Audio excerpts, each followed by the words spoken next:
የዓለማችን ትልቁ ኮከብ በሰዎች ዘንድ እንዴት የተሳሳተ ግንዛቤ ሊይዝ ቻለ?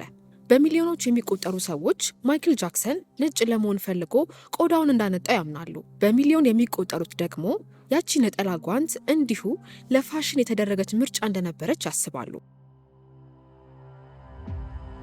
ብዙዎች ደግሞ ከታዋቂው የሙን ዎክ ዳንስ ጀርባ ስላለው ሰው ሁሉንም ነገር አስቀድመው የሚያውቁ ይመስላቸዋል። ነገር ግን እስካሁን የሰማችሁትን ነገር ሁሉ የሰማችሁት የታሪኩን ግማሽ ብቻ ቢሆንስ? ምክንያቱም ከጋዜጣ አርዕስቶች በስተጀርባ፣ ከቀዶ ጥገና እንዲሁም ከቀረቡበት ክሶች በስተጀርባ ዓለም ገና የፖፕ ሙዚቃ ንጉስ ብሎ ሳይጠራው በፊት ህይወቱን ሙሉ በሙሉ በአባቶች የተቀረጸ ልጅ ነበር። እናም ማይክል ጃክሰንን በደንብ ለመረዳት መጀመሪያ ሙሉ ህይወቱን ብዙ ፈተናውን ለማምለጥ የሞከረበትን ነገር መረዳት ያስፈልጋል። ነገር ግን እነዚህ ወሬዎች በሙሉ ከሞላ ጎደል እውነተኛ ታሪኩን አይነግሩንም። እውነተኛው ማይክል ጃክሰን በሰዎች አእምሮ ውስጥ የተገነባው በእውነታ ላይ ተመስርቶም አልነበረም፣ ይልቁንም በጋዜጣና መጽሔቶች እንዲሁም አርዕስተ ዜናዎች እንጂ። የዚህ ቪዲዮ ማብቂያ ላይ ስትደርሱ ግን በታሪክ ውስጥ ከታዩ ታላላቅ አርቲስቶች አንዱ እንዴት በሰዎች ዘንድ ልክ ያልሆነ ግንዛቤ የተወሰደበት ሰው ሊሆን እንደቻለ ትረዱታላችሁ። ዛሬ ከነዚያ የተለመዱ ወሬዎች ባሻገር ስለ ዝነኛዋ ጓንት እውነተኛ ታሪክ፣ ከአባቱ ጋር ስለነበረው አስቸጋሪና አሳማሚ ግንኙነት እንዲሁም መልኩን ስለቀየረው የቆዳ በሽታና ብዙ ሰው ሰምቶት ስለማያውቀው ሰብአዊና የበጎ አድራጎት ስራው፣ ዓለምን ለሁለት ስለከፈለባቸው ክሶች፣ ስለ ማይክል ጃክሰን ህይወት በደንብ የማይብራሩ ክፍሎችን እንፈትሻለን።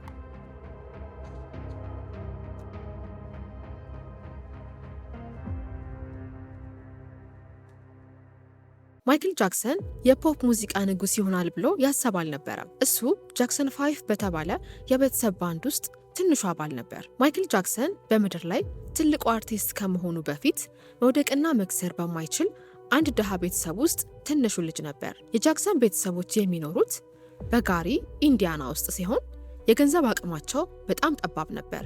ህልማቸው ደግሞ ከዚያ የባሰ ጠባብ ነው። አባታቸው ጆ ጃክሰን ከዚህ ህይወት መውጫ መንገዳቸው ሙዚቃ ብቻ እንደሆነ ያምን ነበር። ነገር ግን ከእያንዳንዱ ዝግጅት በስተጀርባ አባቱ ጆ ጃክሰን ጥብቅ ዲሲፕሊን ታላቅነትን እንደሚፈጥር ያምን ስለነበር ማይክል በኋላ ላይ የልጅነት ጊዜውን ሲያስታውስ በልምምድ በጭንቀትና በፍርሃት የተሞላ እንደነበር ተናግሯል። አባቱ ልጆቹን በአካል ይቀጣቸው እንደነበርና በተለይ በሱ መልክ ላይ የስነ ልቦና ጫና ያሳድርበት እንደነበር ገልጿል። ማይክል አባቱ በአፍንጫው በቁመናውና በጉርምስና እድሜው በነበረው የፊት ብጉር ጭምር ያሾፍበት እንደነበር ተናግሯል። እነዚያ ቃላቶች በህይወቱ ሙሉ አብረውት ኖረዋል። ማይክል አባቱ ለስኬት ላበረከተው አስተዋጽኦ ክብር ቢኖረውም ያደረሰበትን የስነ ልቦና ጠባሳም በግልጽ ይናገር ነበር። ጃክሰን 5 በሙዚቃ ዓለም ውስጥ በከፍተኛ ሁኔታ ሲፈነዳ እነዚያ ከኢንዲያና የመጡ 5 ወንድማማቾች በአንድ ጀንበር ዓለም አቀፍ ኮከቦች ሆኑ። ማይክል እንደዚሁ ተጽዕኖ ያለው ልጅ ብቻ አልነበረም። እሱ ልዩና አስደናቂ ነበር። ገና በልጅነቱ እንኳን ተመልካቾች አይናቸውን ከሱ ላይ ማንሳት አይችሉም ነበር። በ1980ዎቹ መጀመሪያ ላይ ማይክል ጃክሰን እንዲሁ ተራ የፖፕ ኮከብ መሆኑ አብቅቶለት ነበር። እሱ ዓለም አቀፍ ድንቅ ክስተት ሆነ። እንደ ኦፍ ዘ ዎል ያሉ አልበሞች ቀድመው ስኬታማ አድርገውት ነበር። ከዚያ ግን ትሪለር መጣ። ቀጥሎ የሚሆነውን ነገር የሙዚቃ ኢንዱስትሪ ተቺዎች አልፎም ተርፎ ራሱ ማይክል ጭምር ሊገምቱት አልቻሉም ነበር። ትሪለር በታሪክ ውስጥ ከፍተኛ ሽያጭ ያስመዘገበ አልበም ሆነ። ታዲያ ግን ድንገት ማይክል ሙዚቃ ብቻ ማቅረቡን አቆመና ባህልና አመለካከቶችን ይቀይር ጀመር። የሙዚቃ ቪዲዮዎቹ እንደ ሲኒማ ፊልም በትልቅ ዝግጅት መቅረብ ጀመሩ። የዳንስ ስልቶቹ ዓለም አቀፍ ፋሽን ሆኑ። እያንዳንዱ ኮንሰርት የጋዜጦች የፊት ገጽ ዜና ሆነ። ህፃናት የእሱን ዳንስ እንቅስቃሴዎች ቀዱ፣ አዋቂዎችም የእሱን አለባበስ ተከተሉ። ነገር ግን ከዚህ የመጨረሻ የዝና ደረጃ ጋር ሌላ ነገር አብሮት መጣ። እያንዳንዱ የፀጉር አቆራረጥ አርዕስተ ዜና ሆነ። እያንዳንዱ ቃለ መጠይቅ ሰበር ዜና። እውነቱ ገና ሳይወጣና ሳይረጋገጥ እያንዳንዱ ወሬ በዓለም ዙሪያ ይናፈስ ነበር። እናም ያ የሰዎች ስለ ማይክል የግል ህይወት የመጨነቅና የማወቅ አባዜ ከሙዚቃው በላይ ትልቅ ቦታ እያገኘ መጣ። ከዚያም ግን ማንም ሊረዳው የማይችለው ነገር ተከሰተ። የቆዳው መለወጥ። ለዓመታት ሰዎች አንድ አረፍተ ነገር ደጋግመው ተናገሩ። ማይክል ጃክሰን የቆዳ ቀለሙን ለመቀየር ፈልጓል ማለት ጀመሩ። ጋዜጦች ደገሙት፣ ቴሌቪዥኖችም ደጋገሙት። በስተመጨረሻ ህዝቡም ደገመው። ነገር ግን ትክክለኛው ማብራሪያ ተደብቆ አልነበረም። ማይክል የቆዳ ቀለምን በረቂቅ የመጠፋ በሽታ እንዳለበት አስቀድመው አረጋግጠው ነበር። በሽታው እየተስፋፋ ሲሄድ የቀረውን ጠቆር ያለ ቆዳ ከነጣው ጋር ማስተካከል በጣም ከባድ እየሆነ መጣ። ይህ ማለት ግን ቆዳን ለማቅላት የሚያስፈልጉ ህክምናዎችን በጭራሽ አልተጠቀመም ማለት አይደለም። ነገር ግን እነዚህ ህክምናዎች የታዘዙት የቆዳ ቀለሙን እንዲስተካከል ለማድረግ እንጂ ጤናማ ቆዳን ወደ ሌላ ቀለም ለመቀየር አልነበረም። ይህ ስለ ህይወቱ ከተወሩ ነገሮች ውስጥ በጣም የተሳሳተ ግንዛቤ የተወሰደበት እውነታ ነው። ነገር ግን መልኩ የተቀየረው በራሱ ምርጫ ካልሆነ ሌላው የፊቱ አካል ሙሉ በሙሉ ለምን ተቀየረ? የፊት ቀዶ ጥገና ወይም ፕላስቲክ ሰርጀሪ ሌላው የማያልቅ ወሬ መነሻ ሆነ። ማይክል በይፋ ጥቂት ቀዶ ጥገናዎች ማድረጉን ብቻ አምኗል። ዶክተሮችና ባለሙያዎች ግን ከዚያ በላይ ሳይሆን አይቀርም ብለው ያምናሉ። አንዳንድ ቀዶ ጥገናዎች በ1984 በፔፕሲ ማስታወቂያ አደጋ ወቅት በጭንቅላቱ ላይ የደረሰበትን የቃጠሎ ጉዳት ለማከም የተደረጉ እንደሆኑ ይናገራል። ሌሎቹ ግን አሁንም ድረስ አከራካሪ ናቸው። ነገር ግን ትክክለኛው ቁጥር ምንም ይሁን ምን የሱ መልክ ከሙዚቃው በላይ የሰዎች መነጋገሪያ ሆነ። ሚዲያዎችም ምክንያቱን ከመጠየቅ ቦዝነው አያውቁም። ሌላኛው የአለባበስ ምርጫው ደግሞ ከፊቱ የበለጠ ታዋቂ ለመሆን በቅቷል።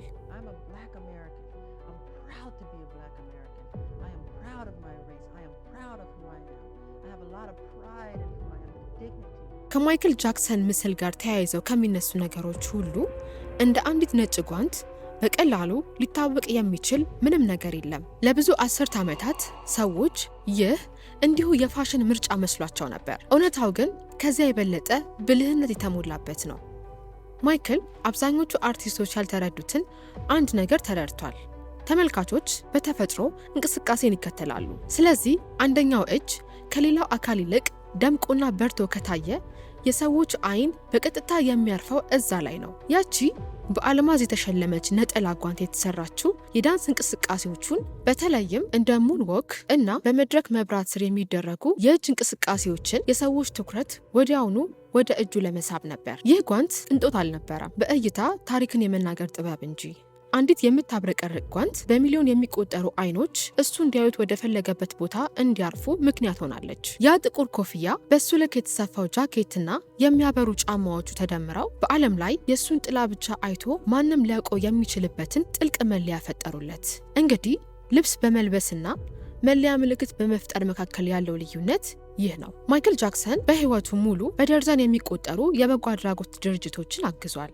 ሆስፒታሎችን፣ የህፃናት ማህበራትን፣ የኤችአይቪ ኤድስ ፕሮግራሞችን፣ የአደጋ ጊዜ መርጃዎችንና የትምህርት ዕድሎችን በገንዘብ ደግፏል። በአፍሪካ ለተከሰተው የረሃብ አደጋ በዓለም አቀፍ ደረጃ በ10 ሚሊዮን የሚቆጠር ዶላር ለማሰባሰብ የረዳውን ዊ አር ዘ ወርልድ የሚለውን ዘፈንም በጋራ አዘጋጅቷል። የሱ ሂል ዘ ወርልድ ፋውንዴሽን በህፃናት ደህንነትና በሰብአዊ መብት ስራዎች ላይ ያተኮረ ነበር። በአንድ ወቅት የጊኒየስ ወርልድ ሪከርድን ከማንኛውም የፖፕ አርቲስት በላይ ብዙ የበጎ አድራጎት ድርጅቶችን በመደገፍ እውቅና ሰጥቶት ነበር። ሆኖም ዛሬ ብዙ ሰዎች ከዚህ የበጎ አድራጎት ስራው ይልቅ ሌሎች ውዝግቦችን ያስታውሳሉ። የኢንተርኔት ስርጭት ሳይመጣ፣ የማህበራዊ ሚዲያ ሳይስፋፋ፣ የሙዚቃ ቪዲዮዎች የኪነ ጥበብ መለኪያ ሳይሆኑ በፊት ማይክል ጃክሰን ዓለም አቀፍ አርቲስት መሆን ምን ማለት እንደሆነ ትርጉሙን ሙሉ በሙሉ ቀይሮታል። በ1984 በተደረገው የግራሚ ሽልማት ላይ ታሪካዊ ድልን ጨምሮ 13 የግራሚ ሽልማቶችን አሸንፏል። በደርዘን የሚቆጠሩ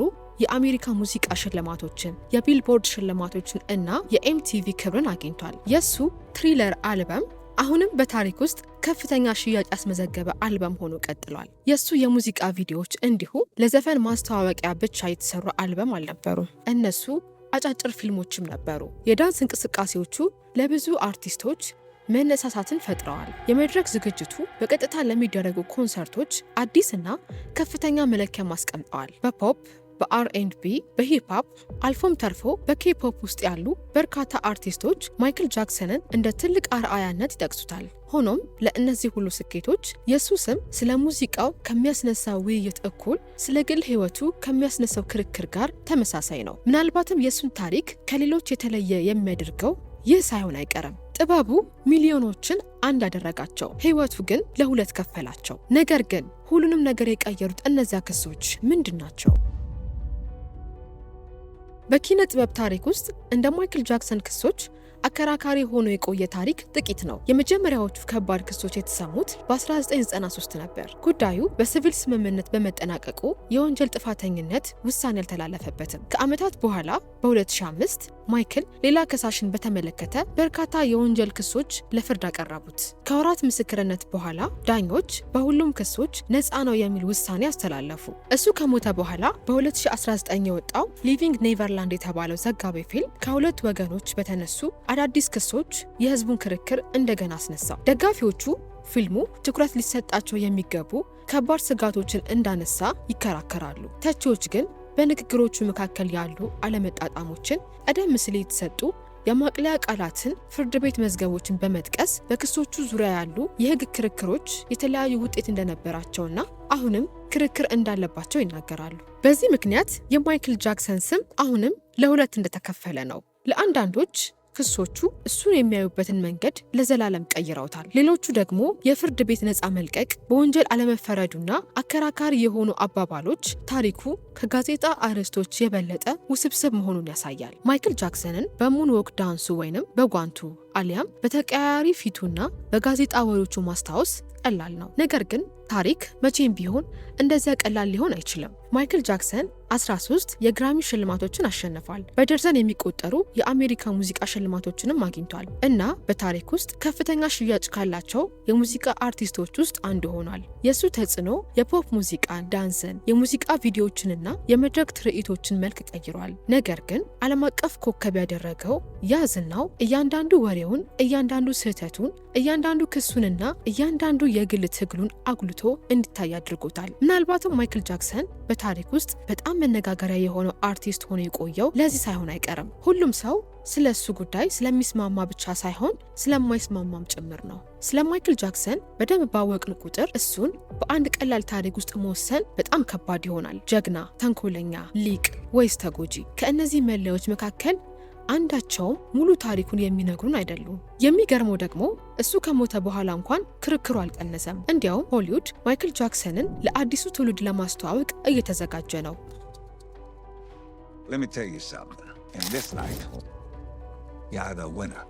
እሱ ከሞተ ከ10 ዓመት በላይ ቢቆጠርም ማይክል ጃክሰን ወደ ትልቁ ስክሪን በድጋሚ ተመልሷል። በድሮ የኮንሰርት ምስሎች ሳይሆን በሆሊውድ እጅግ ተስፋ ከተጣለባቸው የሙዚቃ የህይወት ታሪክ ፊልሞች ወይም ባዮፒክ አማካኝነት ነው። የፊልሙ ስም ማይክል ይባላል። በአንጋፋው ዳይሬክተር በአንቷ የተሰራ ሲሆን ገና ካሁኑ ብዙ ሪከርዶችን መስበር ችሏል። ይህንን ፊልም ደግሞ የራሱ የማይክል የወንድም ልጅ ጃፋር ጃክሰን የሚተውነው ሲሆን እሱን የመምሰል ነገሩ ደግሞ በዓለም ዙሪያ ያሉ አድናቂዎችን እጅግ አስገርሟል። ይህ ፊልም ገና ከመውጣቱ ብዙ ውዝግቦችንም ፈጥሯል። አንዳንዶች በመጨረሻ ከጋዜጣ ወሬዎች በስተጀርባ ያለውን እውነተኛ ሰው ያሳያል ብለው ያምናሉ። ሌሎች ደግሞ ማይክል በሙዚቃ ህይወት ካሳለፋቸው ከባድ ውጣ ውረዶች ይልቅ ነገሮችን አልጋ ባልጋ አድርጓል፣ እንዲሁም ከአባቱ ጋር የነበረውን ግንኙነት ፍጹም ጤናማ አስመስለውታል ሲሉም ይሞግታሉ። ይህ የሚያሳየው ታዲያ ዛሬም ድረስ ሰዎች ማይክል ጃክሰን በትክክል ማን እንደነበረ በአንድ ሀሳብ ላይ መስማማት እንዳልቻሉ ነው። እናም ይህ ፊልም ትልቅ ቦታ የሚሰጠው ለዚህ ነው። ታዲያ ከዚህ ሁሉ ታሪክ በኋላ ማይክል ጃክሰን በታሪክ ውስጥ በሰዎች ዘንድ በጣም የተሳሳተ ግንዛቤ የተወሰደበት ዝነኛ ሰው ነው ብላችሁ ታስባላችሁ? ወይስ ህዝቡ ስለሱ ያለው ግንዛቤ ትክክል ነው? ለመሆኑ ከማይክል ጃክሰን ህይወት ውስጥ በሰዎች ዘንድ በጣም ትክክል ያልሆነ ግንዛቤ የተወሰደበት የትኛው ክፍል ይመስላችኋል? ሀሳባችሁን በኮሜንት